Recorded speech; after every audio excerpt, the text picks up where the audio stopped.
Hey, Chicago, what do you say? It's the CHGO Cubs postgame show presented by PointsBet. Use the promo code CHGO when you sign up to get 2 risk-free bets up to $2,000. Yowza. Luke Stuckmeyer, Corey Freedman, and the unlucky Hawaiian shirt on Cody Delmendo. 19-5. We'll get into some of the ugly numbers as the losing streak now goes to 9 in a row, 15 games under 500. Have you guys ever been so sick with the flu that you had upchucked so many times you had the dry heaves? Yes. That's how it felt tonight. Yep. Like full-body dry heaves. Woof, Luke. I mean, boy. Wow. This team Luke, is this competitive, do you think? Is this what that I don't looks know like? who would qualify this as competitive, but if you want to say that, they are now 59-103 in their last 162 games. 59-103. The Reds started the season 3-23. They're a half game behind the Cubs. 3-23. And they're on the Cubs' heels. This is the worst 5-game stretch of Cubs baseball I've ever seen in my life. Think about that. I'm 50. I can't imagine I've seen a stretch of games this bad. It would be hard to imagine, but the run differential is more than completely 12 absurd. runs a game they've allowed in 5 games. Yeah, I tweeted from the Cubs Twitter or the CHGO Cubs Twitter account when it was 16-5. That over the 9-game losing streak, it was 81-26. But then after the Padres scored more in the 9th and scored 19? I think it's 84 now, if I'm doing math correctly. 84-26. So not good. Yeah. Luke, I don't know. We've been making jokes for so long, dude. I think I'm starting to hit the anger. You're ramping back up on the anger. I'm getting angry, man. Like, listen, what pisses me off is when the Cubs lose, like when they were somewhere between 9 games under 500 or less, for that basically the month of April and May, and I would get excited when they win. And people were like, oh, this team stinks, like, just wait. Or if they lost and I got pissed off about it, they're like, well, we're tanking this year. And I'd sit here and I was trying to, just have some sort of optimism for this godforsaken baseball team that I have cheered for 31 years. And, now, this 9-game losing streak, on top of the 3-14 stretch that happened in May, all together with everything, is just I've now got past the sulking and the just self-loathing, and I'm back at the top where I'm angry again. Because I feel like I've said it every show. We do not deserve this. We do not deserve this. This is bullshit. It's bullshit. I'm sorry. I can't frame it any other way. The Cubs, they should be better than this. They should have done more in the offseason. There's so many things they could have done. There's so many things they could have done to avoid this, and now they look like a national embarrassment. And you know what? Before 2015, 2016, it would have been fine. You know why? Because I grew up with it. Corey grew up with it. You grew up with it. It would have been. It was normalized. when Theo and Jed came in, when Tom hired them and Theo came in, he said that we're going to change the culture. We're going to make free agents want to come here. We're going to do our best to put a winner out there every year. Every year. It has been 6 years, 5, 6 years, whatever, since they won the World Series. It should not be like this. I understand not making the playoffs, not just generally being a good team, but this is literally a national embarrassment. A national embarrassment. Like for a few moments, I got up for Frank Schwindel pitching because I love watching position players pitch. I got up for a little bit, and then he gave up more runs, and it just reminded me of how angry I already was. Like, this is a national embarrassment. And after what Theo did when he came here, and those guys won the World Series, and we even had more winning seasons after that, to now have this, it is a disgrace. It is a slap in the face to the season ticket holders who overpaid for these tickets that they are selling on StubHub for half the price every night. I'm just angry. I'm angry because there are very few teams in baseball as loyal as the Cubs fan base. And this is not it. What we've seen over these last 9 games and just in general this year, this is not how Cubs fans should have to feel after winning the World Series literally less than a decade ago. Literally. So that's my problem. I get it. I get that this was supposed to be a retool, rebuild, or just a year where we're exploring, trying to figure out who's going to be part of the next team. Competitive. I get it. I understand that it was not going to be a World Series caliber team, but to be at the bottom of the league, to be in this market and be at the bottom of the league, we've made the jokes off air, Luke, but yes, we should have brought the freaking paper brown bags and wore them on the show tonight, because the Chicago Cubs are a national disgrace and an embarrassment. And it pains me. It absolutely pains me to sit here and trash my favorite baseball team night in and night out now, because I have nothing left to try to spin into anything positive. I got nothing. Corey, how do you feel as a season ticket holder? Poorly. But I think it's, we've just kind of reached the point where, and it goes to Cody's point, there was a time earlier in the year where, the team wasn't good, but the games were more competitive. It seemed like there was stuff to lean into. And because they didn't add in the offseason, they didn't build depth, they didn't really put together a competitive team. As soon as guys get hurt or people start performing poorly, whatever, it turns a probably bad team into a total dumpster fire that you're looking at now. And it's a complete mess. I mean, you see it on Twitter and the comments we're looking at here on YouTube. You've got Frank Schwindel pitching every other game now. He's like a piece of the bullpen now. They're giving up scores that rival the Bears defense on a nightly basis, double digits, 18, 19, and 20 every night. I mean, it's every other night. That's supposed to be every 2 decades you get a game that's 18 runs. They've allowed 18, 19, and 20. It's rather embarrassing, and it gets to the point where you just have so many people, and we're here talking about the team, we're covering the team, so we're going to be paying attention, we're going to be watching, but it is a struggle to watch this team, and the fact that they couldn't even give us that, right? They couldn't even give us a team that is interesting to watch, worth tuning into, even if we all had lower expectations, and it's worse. than a lot of us were willing. When we came on in the offseason, we weren't happy about it, but we tried to understand what they were doing. We tried to give them some benefit of the doubt and go into this season and just kind of accept where things were, look toward the future. Maybe this could be interesting, whatever. And we're lower than that. We all lowered the bar, and it's way worse than even that. It's embarrassing. Cody's right. It's embarrassing on a nightly basis.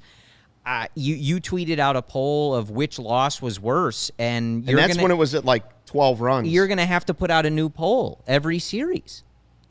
They're gonna outdo the worst game. I mean, I thought that Reds game that we watched, where they lost 20-5 on the road in that Red series. I thought there's no way we ever watch a game that's worse than this. And they're like, all right, bet. Like, hold on, hold my let's beer. See what we got in. It's terrible. Hold my $12 beer. Is it $12? How much is it? Something like that. Yeah, 12 to 14. Depends if you spring for the the IPAs or whatnot. Right. And the special Wrigley Field koozie. Right. Yeah. It's just, we went into this with a little positive outlook after last night, trying to, spin zone it into something positive. Kilian's going to pitch. He struggled with his control. But Kilian starting and struggling in his second major league appearance so quickly became not the story of this game after he left that, again, my buddies texted me like, Schwindel's got to get 5 days rest here because he's pitching so often. Like, what? He's got a better ERA than some of the guys on the team the last couple games. That's not good. Everything about it is embarrassing. Everything. Everything about it is embarrassing. The fact that they can't, in half these games, they can't even have somebody come out of the bullpen to prevent a game from getting from 10 runs to 15 runs or whatever, that we have to keep turning to Frank is embarrassing in its own right. You know, like they brought in everybody tonight, just everybody, giving up hits, giving up runs. It's a mess. It's a complete mess. Eric Stout was one of the few guys to get some outs, finally, in the bullpen tonight. And, at one point I joked, I was like, geez, the only way to make the fans happy at this point is to bring Soriano out of the stands and let him pitch. It was outrageously Couldn't bad. have been any worse. Like, I want somebody to do the work for me. That's how depressing it is, like, for the stats. Like, somebody go find me what team has given up more runs in a 5-game stretch than this. Forget the offense. Like we were saying at one point, Cody, like, oh, some days the offense goes off and then the pitchers can't do it. And then sometimes the pitcher has a good game and we can't score a run. No. This was... But again, they did lead, 4-2 in this game? Yeah. Yesterday they led 5-0. And they lost 12-5. Today they led 4-2, and they lose 19-5. Right. Jesse Rogers did tweet right before the game ended. This is the first game in Padres history where all of their starters recorded a run scored and an RBI in the same game, and the Cubs are the first team to allow 18 runs in 3 games in a season since the 2008 Rangers. So, I mean, the Padres had 21 hits tonight. Yeah. Very cool. And how many walks? We also Love helping teams set records on a series-by-series basis. We also got a super chat. We didn't mention it. From Lil Yumper. Oh, Lil Yumper, $4.99. Yeah, $4.99. Shout out to him. He says, I'm here for Cody, fire emoji bomb. That might have been like an all-time rant for me. That was a good rant. Yeah, you were upset. Yeah. I still am, man. Like, yeah. It's just like the reason that, this team is what now? 15, 16 games under 500? 15 games under 500. And we got 54 people in the chat.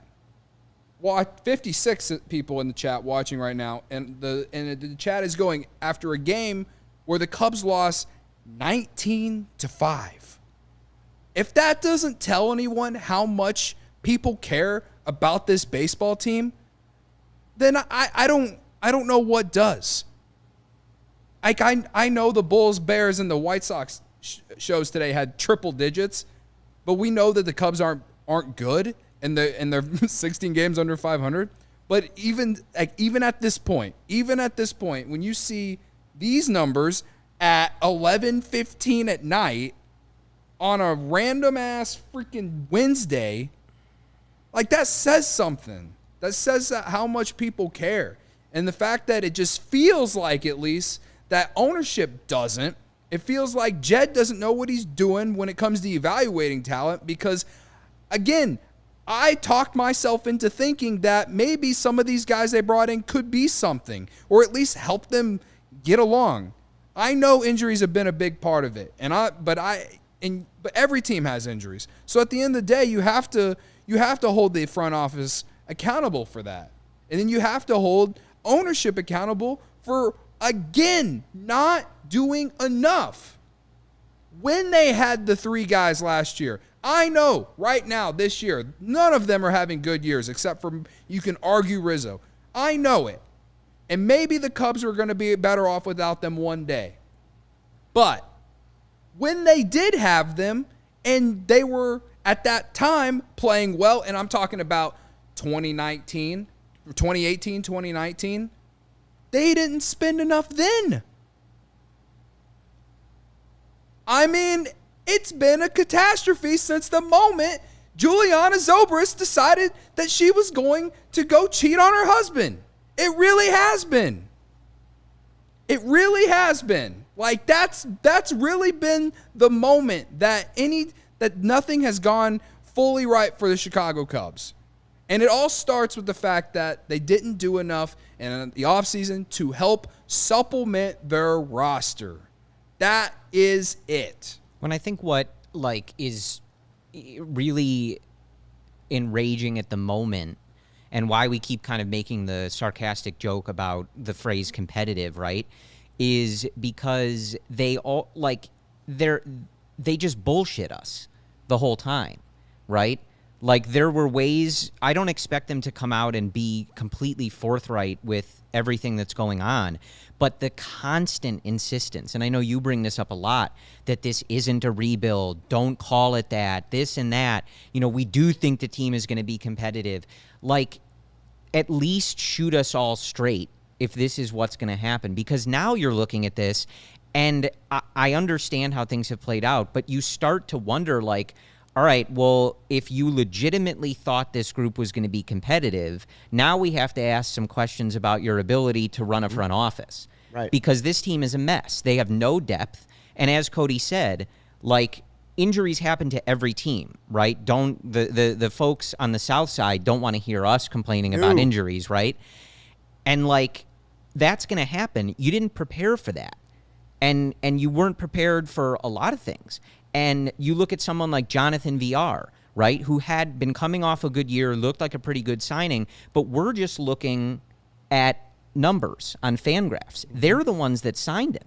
His speed is gone. His defense has been terrible. He's been terrible at the plate. That's their job. I don't get paid to scout that when I have a guy do a physical or watch him work out or anything. They do. They signed a guy that stinks, right? So that's where it gets really frustrating. Like I said, we all lowered our expectations, but we get lied to, we get misled, and if they really believe that this was supposed to be a competitive group in this division, which I'll remind everybody isn't that good. No, it's bad. The Cardinals are leading the division. They're 7 games over 500?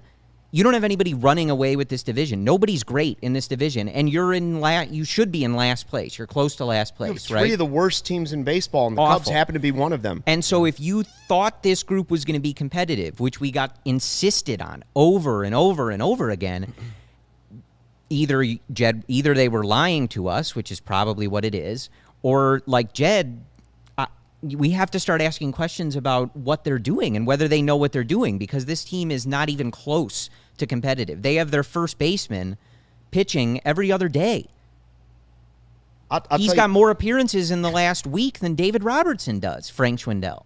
Yeah, that's not good. That's not good. That's not the mark of a competitive team. It's the mark of a joke. I got to tell you what, I was thinking about this halfway through the game tonight. I always thought Theo left because he didn't want to trade away those guys that were his guys. He didn't want to be around. He knew it was coming. It was inevitable finally. They should have done it a year or two earlier. And he didn't want to say good. He didn't want to have to be the guy to call Rizzo and be like, we traded you. Bryant, we traded you. Baez, we traded you. I'm starting to think he didn't want to be around the stink. It's like when you go by a skunk. If you go close enough, all of a sudden you start to smell like it too. I'm starting to think he just wanted to get as far away as possible because he saw this coming. He knew they were trading away, and he was told, we're not going to spend very much money. And it's going to get bad. Real bad. He knew what the talent level was.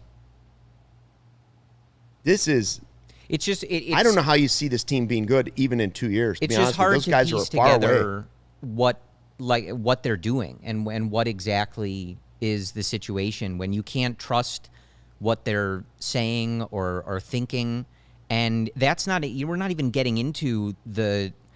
We end up having questions about the roster and why guys are on the team, why they're still here, why other guys aren't here, and we don't get answers on that either. They won't even give us straight answers on that. So it does start to beg questions like that, where you do start asking, like, yeah, maybe that is why Theo left. And I kind of didn't really buy that because you look at someone like Carter Hawkins coming over, and Where is he? Well, they never talk. They never say anything, right? Those they guys only do need those to be interviews. front and center tomorrow. They have before to, the day game. They need to be out there. That's what I'm saying about the transparency. And I know that front offices always just give team speak, coach speak, right? They're not going to tell us everything. Of course not. But what they have sold us for years just does not line up with what we see on the field. And it didn't for years when Tom would say, we're going to spend every cent to win the World Series, and then they wouldn't do that, right? And this is a completely separate mess. And I think you're right. I think they have to address this. This has gotten to a level that it is a complete joke. I mean, I know I'm in the minority when I say I like Tom Ricketts as a person. In general, I do believe he's been a good owner. This is unacceptable. And so I would like to hear what Tom is thinking about it. I do want to hear from him before the All-Star break. Like, Tom, is this what you expected for competitive? Did you expect something different this season too? And is this acceptable? How long? If it's acceptable, how long is it acceptable?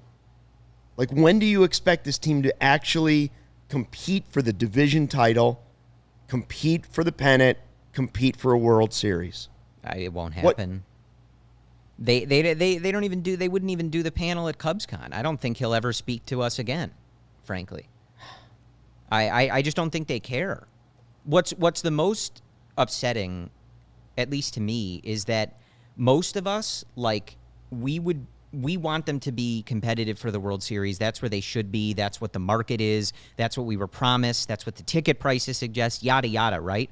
But, like, I would, on a nightly basis, be completely content if I just genuinely believed this team could be a playoff team. I my whole life, I never really asked for more than that. I wanted them to win the World Series.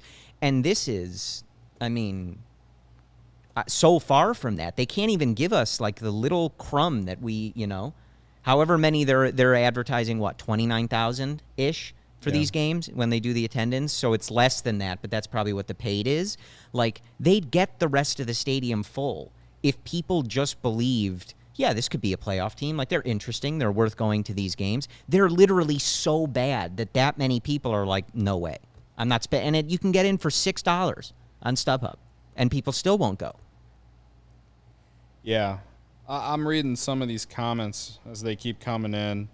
Kind of, and a lot of them are kind of based off what we've all been saying. There's some Theo slander in here. There's, obviously some Jed and Tom slander in here and all of that. And there's just not one particular person to blame when it comes to the front office. No. Like, there's a full blame for a lot of people. Like, yeah, Theo, he set the culture. He was the starter. He was the person who came in and brought the people that helped the Cubs become a winner. And yeah, he made mistakes. No doubt. And every VP of baseball ops does. But again, he laid the groundwork. And to start off for Jed, what he left for Jed, it is off to a rough start. Yeah, he's made some trades for really young dudes who we're not going to see, at least majority of them, for at least 2 years. And now, like that, we have to wait. But that, like I said last night, if you can get some young guys up on top of making some free agent moves, and then also, I felt like in the second half of last year, I felt like they found some just solid major leaguers out of Rafael Ortega and Patrick Wisdom and in a few other bullpen arms. I mean, Efros pitched last year, and we've seen bright spots from him. And then, like, if they were to just, like, again, just done it all better or done a little bit more, this team would not be this bad. And I know this team is depleted with injuries right now. But, like, when you DFA Clint Frazier and play Jason Hayward every single night after, you deserve to just keep losing. Yeah. Because you tell us that, or you don't tell us, but the fans want to see young guys play because we have basically conceded the fact that, yeah, we're not good this year. We're not going to make playoffs. So show us the guys who could potentially be on the next great Cubs team. Instead, we're rocking freaking Jonathan VR, who, okay, he had a nice game tonight, whatever, doesn't freaking matter, and Andrelton Simmons, and playing Jason Hayward every night in right field. It's like, it's little things like that that just add on to the anger of not doing enough in the offseason. That's the thing that is really making me the most angry, because yes, I've conceded that yes, this team isn't going to make the playoffs, but we can't even watch young guys. The only young guy we get to watch is Christopher Morel every night. Thank God they're actually playing him. I'm actually kind of surprised. Well, we're just lucky he didn't hit a slump, or they might have decided not to keep him too. Well, and that's the thing, like, and it's not always to dogpile on Hayward. I don't want to see Simmons. I don't want to see VR. I don't want to see Hayward. If they're old and they're not going to be on whenever the next good team is, or they shouldn't be playing, right? Or tradable, which none of the three are. It's completely pointless to be doing this, and they won't even give us a straight answer on that. Ross's answer when they DFA'd Frazier, somebody asked him, would you have, what was going on? Would you have considered not playing Hayward? His only answer was, no, he wasn't going to play against righties because those at-bats are reserved for Hayward. That's not an answer. That's not an answer on the process. The follow-up question to that is why, and they won't answer that. You just are trotting out a bunch of mid-30s guys with 550 OPSs on a nightly basis, and you try to balance that with, I like what they're doing with Caleb Killian. They're bringing him up. They're taking the opportunity. Justin Steele, Keegan Thompson, you're using this time productively, right? It doesn't square with some of the other decisions. They're like half in on it and half out, which is not a good place to be, right? The season is lost. This team is awful. Just go full throttle into, all right, we're going to give guys an opportunity. We're going to see what they have. Forget about some of these guys. It just isn't worth it. And it makes the whole thing so much more frustrating. So much more frustrating to deal with, because it just feels like some of this is a complete waste in what they're doing. Exactly. The time is being wasted. And it doesn't have to, you don't have to have a guy in AAA that is a sure bet to come up and do well. Who cares? Who cares? Yes. Legitimately, who cares at this? There's four position players in Iowa right now I can think of off the top of my head that would at least get fans more intrigued to watching the Cubs. Nelson Maldonado, Velasquez. The Nelsons. Yeah, Nelson Velasquez. I couldn't think of his first name for some reason. Crook. No, I can't say his first name. Yep. And then Jared Young. That's four guys under 30 who you could just call up and just play. And you have so much season left, you could just see what happens. That, honestly, for the diehards at least, would give us something to get excited about, to go with the young pieces they already have. And that's going to answer more going into the offseason. That's what blows my mind on why they're playing guys like Simmons, MVR, and Hayward, and right after you DFA Frazier, who, again, yes, we don't know if he would have been an everyday guy on a good team one day, but, like, at least he was young, and he actually hit better than him.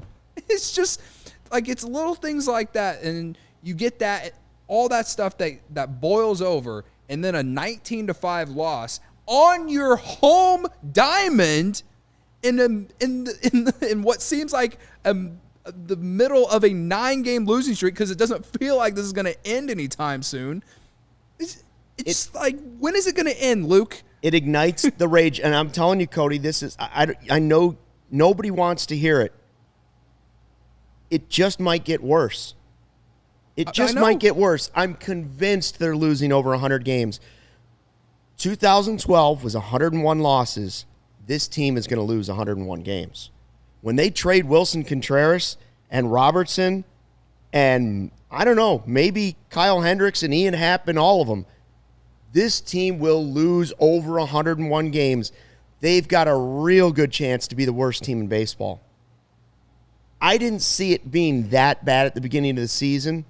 No. I knew it was going to be bad, honestly, but I didn't know it was going to be that epically bad. And that's why I want to see somebody come out and talk and say, this is not acceptable. Yeah. What we did is not working, and we are the ones that have to face it and fix it. Because I don't blame Jonathan VR at this point in his career for being not a very good baseball player. Yeah. I don't blame guys that aren't ready when they're called up that don't perform super well. I don't blame Hayward, who didn't even play tonight. Yeah. Like, he came in and was in the outfield at the end of the game, but you can't blame Jason Hayward for a 19-5 loss. Right. But I can blame the guys that put together the roster. Yeah, when we have some, there's some questions in the chat. I mean, we can evaluate David Ross on another day. I don't really think there's a point now. Whatever you think of him, like, there's a lot of stuff that he doesn't control, There isn't really a way on a lot of these nights to write out the lineup in a successful way, right? This isn't a Tony La Russa situation where there's a clear, loss coming from the manager's spot. Correct. Like, what's he supposed to do, In a lot of ways, it's pointless. Like, David Ross is not responsible for this. I'm not telling you have to think he's a good manager. I'm still evaluating that from my personal perspective. I don't know. But, like, what on earth is he supposed to do here? Well, I look at Isaac on the chat here, and he says, wait till we find out we overrated the prospects. Isaac, I tell you, if that happens, it's going to be a complete dumpster fire. I will say this. Everybody seems to think these prospects are good, including prospects talking about other prospects. There's no infighting. They're not fighting each other. They all believe that this is going to be a really good team at some point when all those guys get ready. The problem is, it's a ways away. Yeah. Like, it's a ways away, and it isn't happening this season, and it shouldn't be this bad. I know on this panel, it was accepted that the right move was retooling the roster, trading guys away, rebuilding the farm system, not just guys that are ready to come up, but guys at all levels so it doesn't happen again. So you've got 19-year-olds, 20-year-olds, 21, 22, 23. You've got a decent spread of prospects coming up. They're much higher rated than they have been. You've rebuilt the farm system. The problem is Cub fans were okay with it being outrageously bad when Jed and Theo did it, and it had been 108 years because the promise was, we'll get there. They got there. They went to the NLCS 3 years in a row. For it to bottom out this badly, this quickly, and to look worse than it did actually, potentially, before they even got here, is unbelievable. Yeah. Well, and at the time, kind of going back to what I was saying before, Theo laid that out for us. He told us straight up, we're going to be bad for a little bit. Here's the plan. Buy into the vision. And it worked. They won a World Series, right? What we're getting now is something completely different. We were not at all sold a bill of goods that this was going to be a 100-plus loss team. Right. And that's what we're getting. And that just makes it worse. And on the prospect thing, I don't think we're overrating the prospects. I think they did well in those deals.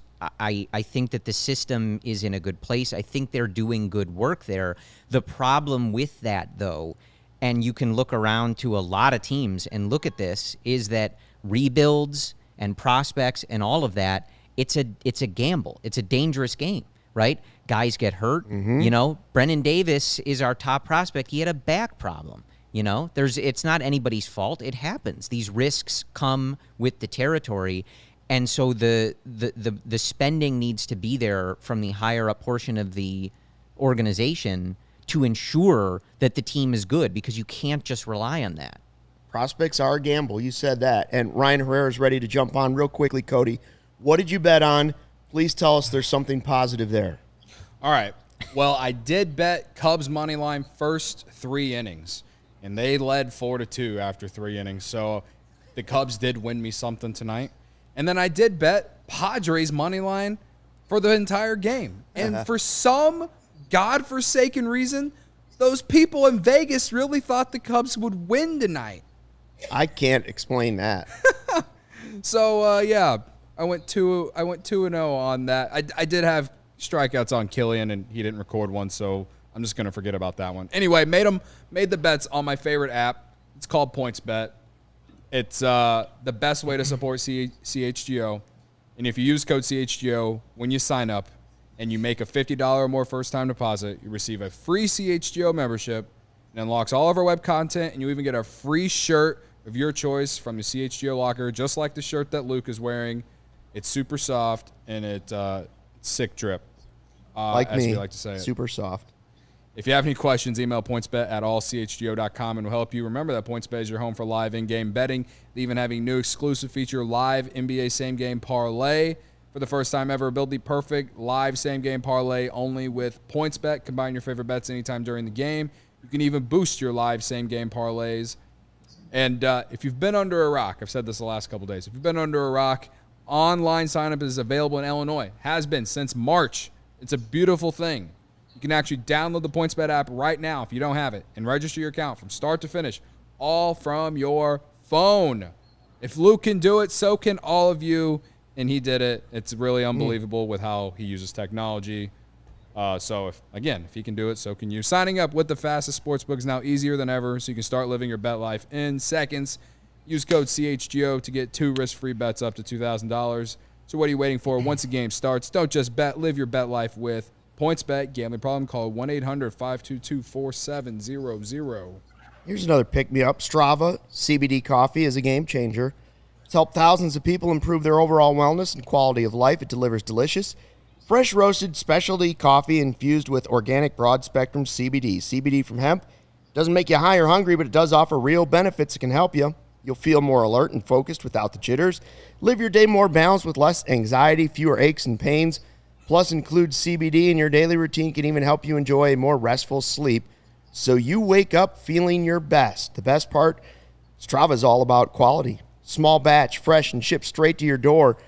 They also offer concentrated full-spectrum CBD tinctures for those looking for a more traditional CBD format with a powerful entourage, effective benefits. And CHGO listeners can save 25% off their entire purchase using the code CHGO25. That's 25% off your entire order at StravaCraftCoffee.com when you use the code CHGO25 at checkout. Discount coupon valid on non-subscription purchases only. One use per customer. And if you already love Strava, subscribe and save. With the Strava Coffee Club, you're in control. Save on your favorite coffees. Have them automatically delivered to your home or office on your preferred schedule. Cody is all in on it. Yeah, I just subscribed to the coffee club and used the code, and all I can say is from how I would review it is it has really helped me sleep better. So if you're having trouble sleeping, it's good stuff. There's a Cubs joke in there somewhere, but I'll let that one slide. Let's bring it in. Cubs are not helping me sleep, that's for sure. So.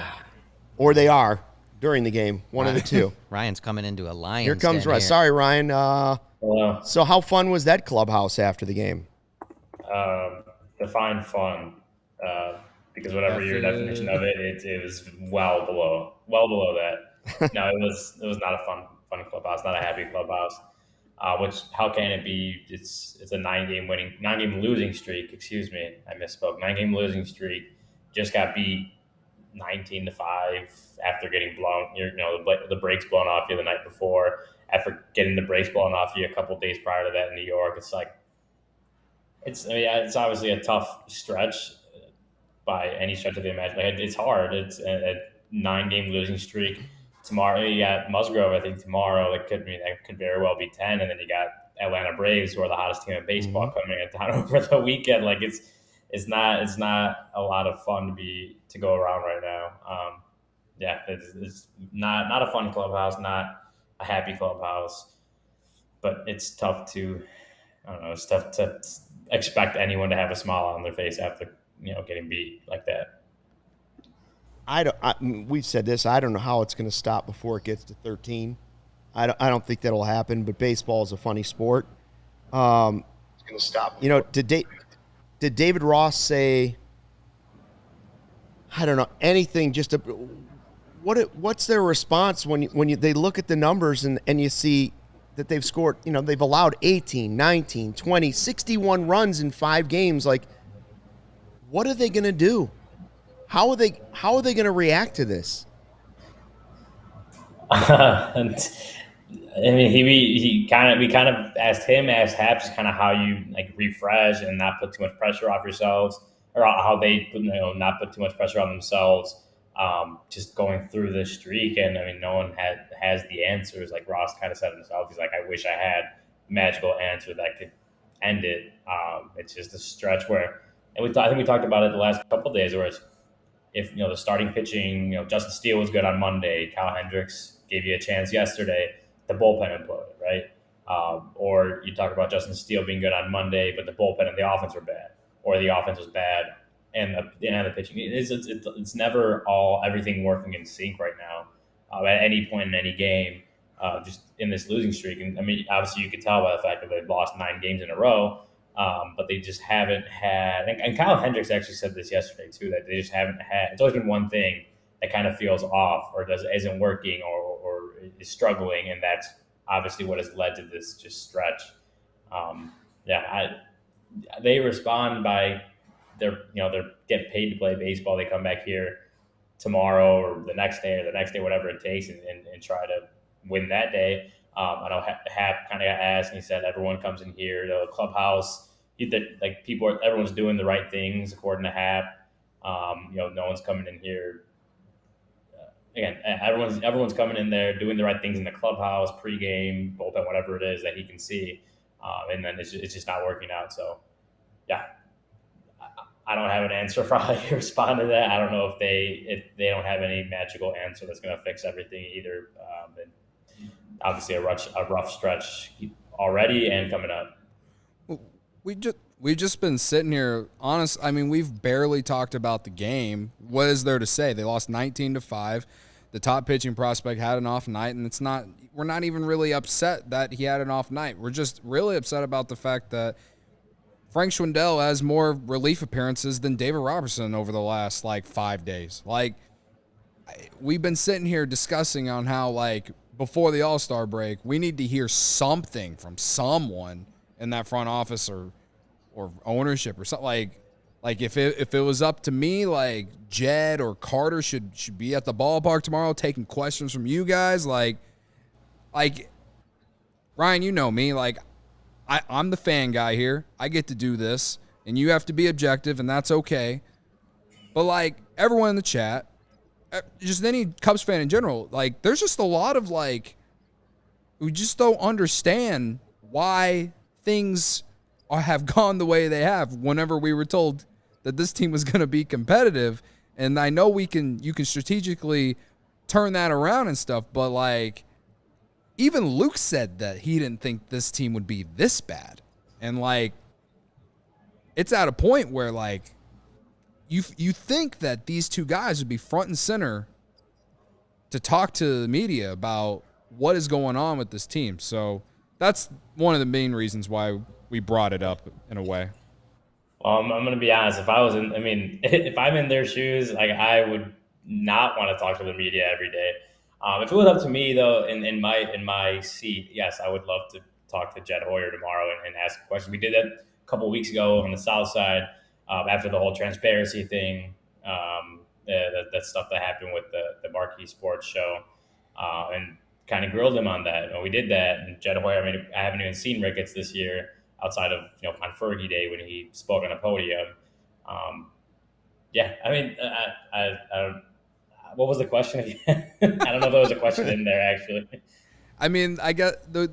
Do you think anybody will speak before the game tomorrow? That's a good way to put Ricketts, Jed, Carter. What do you think the odds are? I mean, I never can tell because I sometimes get there and they're like, "Hey, we're gonna have Jed over here in a couple minutes," and I'm just like, "Huh? Right? Like what? So I don't know. In a perfect world, an accountable world, they would talk tomorrow, especially after these last two games, right? And in a world where transparency and accountability really do mean something and mean something to them, they would come down and talk and answer our questions, but also answer, let the people know like that they're listening. Is that going to happen tomorrow? I really don't know. It could go either way. It could happen. It could that very well not happen. I don't know.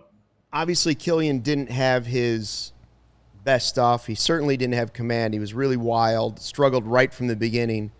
Do we think he's going back to Iowa? Because I was saying before the game that I almost didn't care how he pitched tonight. I want him to stay here at this point, partially for the reason that we just saw unfold before our eyes the last 5 games. Like, if they're going to be this bad, what's the point of having Caleb Killian pitch in AAA?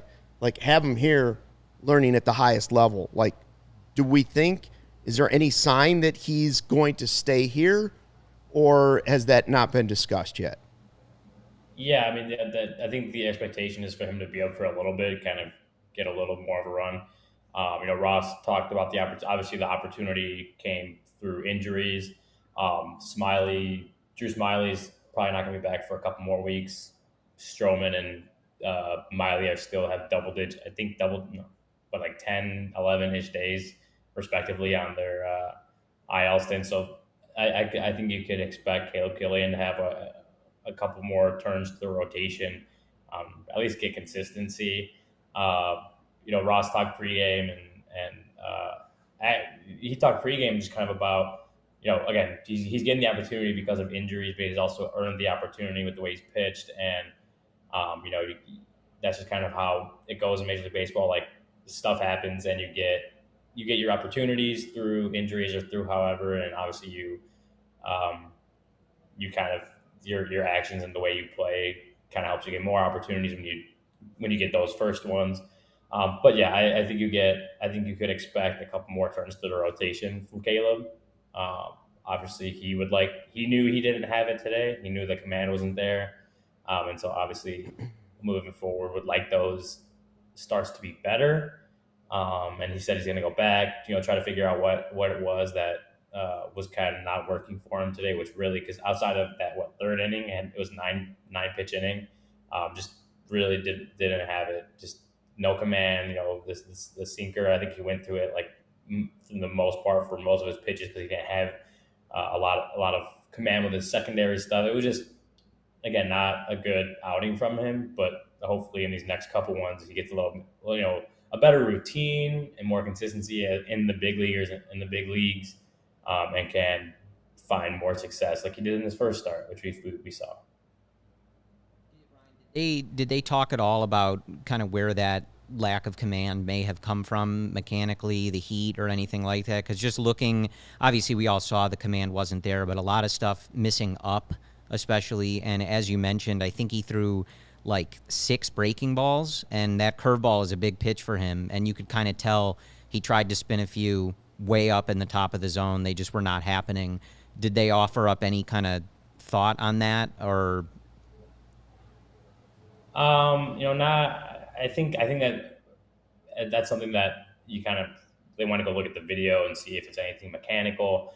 I mean, you look at with Keegan, right? With Keegan, I think it was in Baltimore, or maybe it was even before that when he talked about he wasn't striding all the way or whatever it was, and he could see that on the video. So I think it's something that when they go back to the video, they can identify.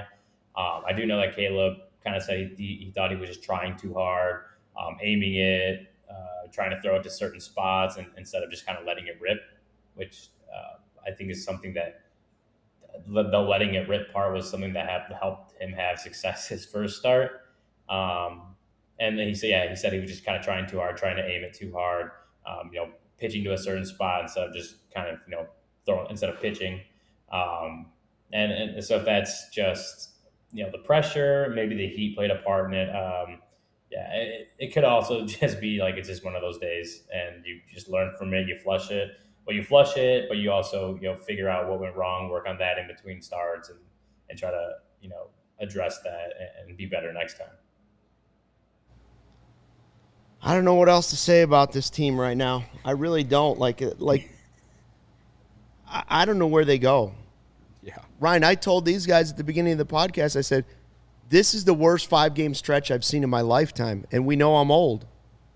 There's older Cubs fans, and this has got to be up there for that too. 61 runs, 5 games. Yeah. Holy moly. What is it, like 86? It's 84 to 26. 84 to in the 26 in the 9-game losing streak, yeah. Which is just... It's not a lot. Yeah. Yeah, it's not a lot of positives to take away. And you know that. We see that. I've said it before, and I'll say it again. Anytime Frank Schwindel is pitching to end the game for you, that game obviously was not good, in the slightest. And, Chris Morrell had a good day, the home run. Ian Happ got on 4 or 5 times. Speaking of which, that might have won me Who You Got. I don't know for sure. But just the small positives, and this is actually what Happ says. Happ said it in a stretch. I think I won. My guy hit a homer tonight.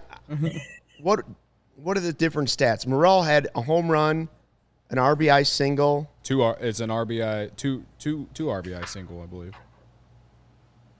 I think Morrell has this one. Morrell probably has it. Morrell's All right, got so another one for Cody. I lose again. Happ was just another 3 for loss. 4. What's my losing streak? The Cubs might want to know that. Who you got? I got Soriano all jacked up. I know exactly where you guys got this photo too. I recognize the photo.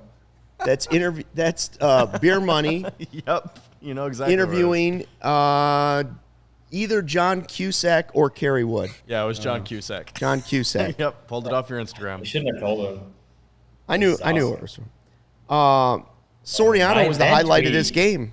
He was the highlight of the game. He was. Soriano in the stands, the guy that used to get booed sometimes at Wrigley Field and was, at that time, becoming a villain at the end. Yeah.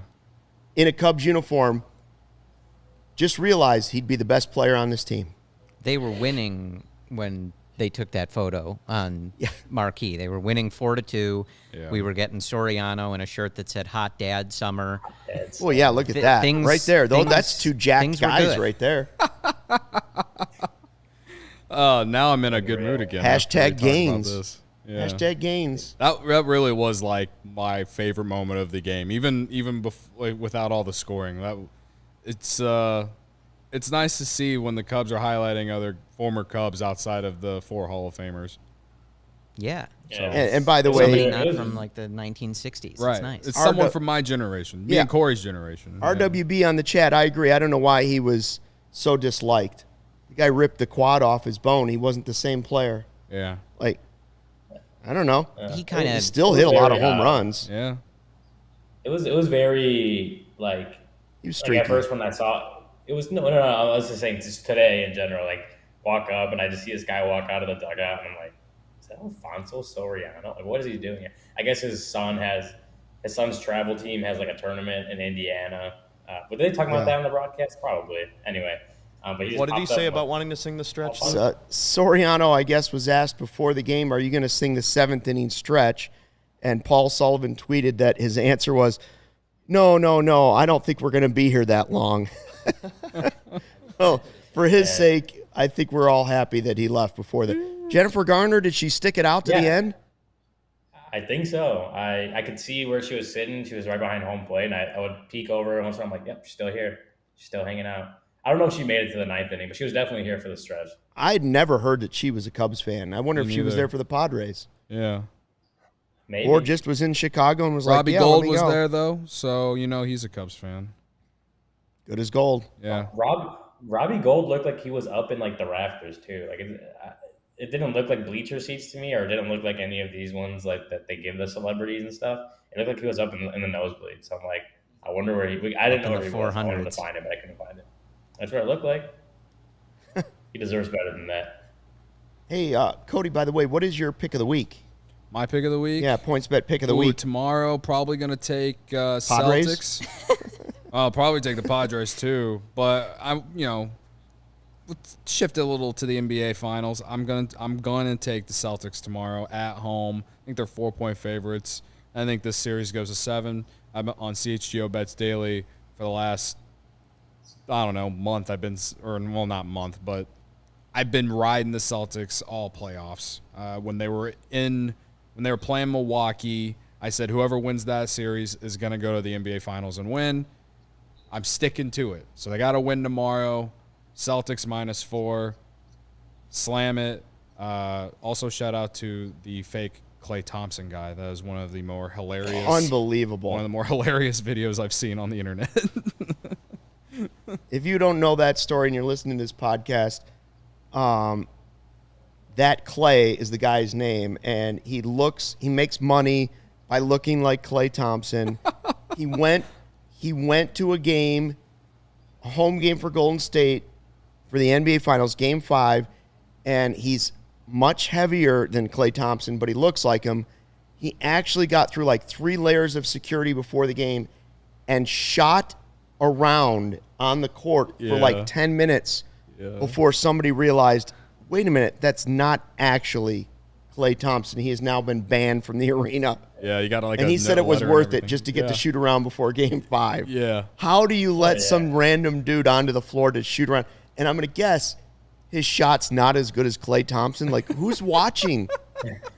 10 Right? no. Like, wouldn't it take like 4 jumpers to be like, that's not Klay? Right. Yeah. Yeah. Airballed a layup. He airballed a layup. Oh yeah, he did airball Yeah. a layup in this video. Yeah.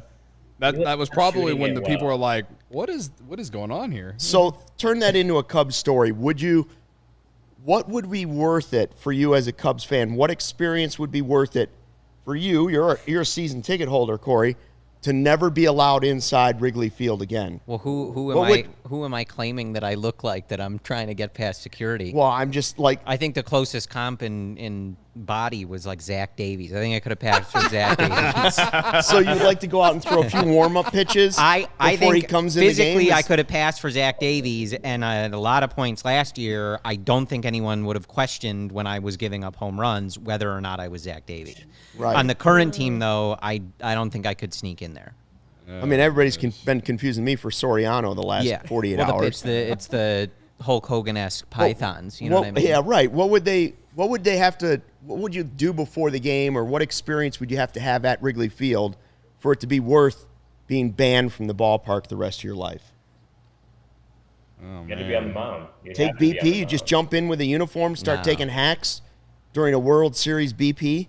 I'd want to like run in on the dog pile when they win the World Series or something. What like about that. So it would take a lot. Was it the Arietta yeah? Was it the in Arietta game where the Cincinnati, fan just yeah. like ran out there in the at the end of the wild card Yeah. game? Well, it's also a felony, so you're getting arrested. Oh, for sure. Well, you asked. I mean, Well, I know. I'm just saying. I'm just curious. I would have This to guy be was something happy like with that, right? I don't want to Yeah. take, like, I'm going to get banned for life to take BP. This No. guy was okay with the 10 minutes of That was shooting an around. NBA Finals game though. Joel says, just wear a hat and contacts. You look like Cody Hoyer.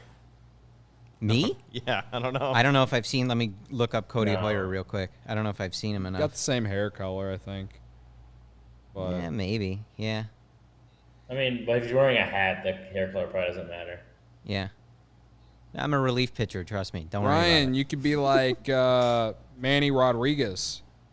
Just got to work out a little bit harder. Yeah. Yeah, he's too Not beefy. much. Just do some of those Owen protein shakes Yeah, there you go. and get on the Soriano plan. Swole. Hashtag swole. Right? Look at Yeah, I that should have guy. asked him what his workout. I should have asked him what his workout regimen was. but I did it. Look at Seriously. him. Hot dad summer. Hot dad summer. What a vibe. That was like peak Wrigley vibe right there. He Peak does dad look a vibe. little bit like somebody put one of those air pumps into him and just went.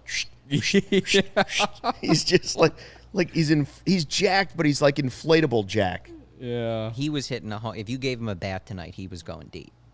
I firmly believe that. I'm telling you, I was all for it. Wouldn't have been great if he took like BP Yeah, that would have been awesome. just to see what he could do. Yeah.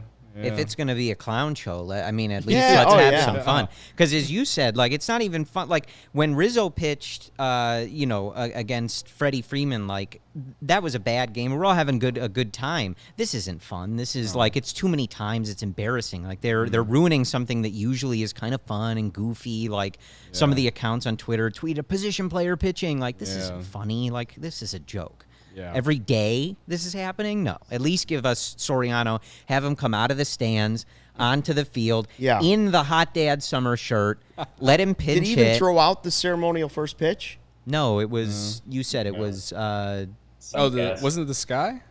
No, that was yesterday. So it wasn't Jennifer Garner, and it wasn't college Alfonso basketball player, Soriano. maybe? Oh, yeah. Keegan Murray Yeah. threw out the first pitch tonight. Iowa basketball player. Soriano and Jennifer Garner were there? Yeah. I don't even know if Keegan Murray's a Cubs fan. I mean, Yeah, and also Soriano was sitting in the stands. He didn't have a box or anything. They were just Yeah. like sitting him in the stands. No Man of the VIP. people. They obviously asked him to do it because he was on the field before the game, yeah. saying he was wasn't his- going to I do the think- seventh inning stretch because he wouldn't be there that long. Yeah. All right, let's wrap it up because it's one of those nights. It's midnight now. We made it to morning. We did it. It's official. Ryan, thanks for jumping on. We appreciate it. And I know you got to get back to the ballpark tomorrow where the Cubs will go for 10 in a row. Do we bring the bags? Against Joe Musgrove. 10 straight losses. Listen, the Well, goal for Corey and Brennan tomorrow all should right. not be a win. It should be allowing less than 10 runs. Keep When- it under double digits. When we did the preview on Sunday with Brendan, at the end of every show, we always look ahead to the probables for the series, and it's like, what are we looking for? And all I said was, don't embarrass us again like you did in New York. That's all I'm asking. I don't even care about player performance. And what do we have, folks? Getting Just embarrassed. constant embarrassment. Well, I'm There going you to go go. home and have some Ben and Jerry's. Thanks for dropping in to check out the CHGO Cubs postgame show podcast. Yes, they lost again, 19-5, the final. Joe of the Musgrove Padres. versus who tomorrow? Do Frank we know? Schwindel. Swarmers tomorrow, right? Swarmer tomorrow? Oh. Swarm of bees coming at you. Okay, pick of the week. Swarmer. Padres money line, baby. Keep the Padres faith, -1.5. Cubs fans. Keep the faith. We'll see you tomorrow.